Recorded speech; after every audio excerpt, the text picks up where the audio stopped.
Bienvenue sur Africa 2040. Vous suivez le bulletin d'information de la semaine. Gabon. Le président de la transition gabonaise a entamé un véritable marathon diplomatique afin de tenter de rassurer les partenaires du pays de la bonne conduite de la transition. Une posture qui a tranché à la tribune de l'ONU avec celle très incisive du Mali. Burkina Faso.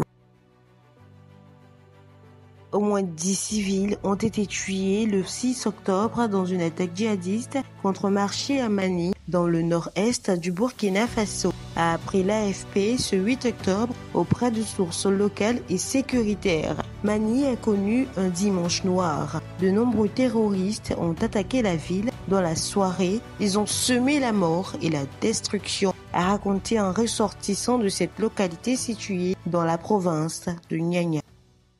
Sénégal. En août dernier, le Premier ministre Ousmane Sonko avait suscité une vive polémique en mettant en garde les établissements qui refusaient le voile à l'école. Le 8 octobre, le ministre de l'Éducation a publié un arrêté fixant les directives pour les établissements au lendemain de la rentrée scolaire. Afrique du Sud. À la tribune de l'Assemblée générale des Nations unies, le 24 septembre, le président sud-africain Cyril Ramaphosa l'a répété. Nous, Sud-Africains, savons à quoi ressemble l'apartheid et nous ne resterons pas silencieux en regardant l'apartheid se perpétrer contre d'autres, tout en soulignant que son pays était à l'aube d'une nouvelle ère depuis la formation d'un gouvernement d'union nationale en juin. Côte d'Ivoire.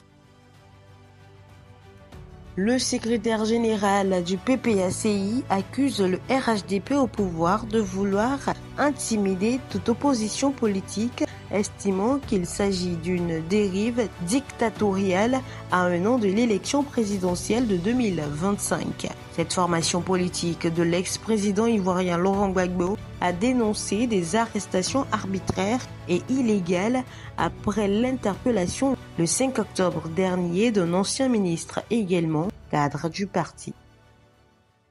Niger. Rissa Agboula, ex-ministre d'État à la présidence de la République du Niger, réfugié politique en France, ainsi que 8 autres proches du président déchu, Mohamed Bazoum, ont été provisoirement déchus de leur nationalité nigérienne pour des infractions graves mettant en danger la sécurité nationale. À l'international.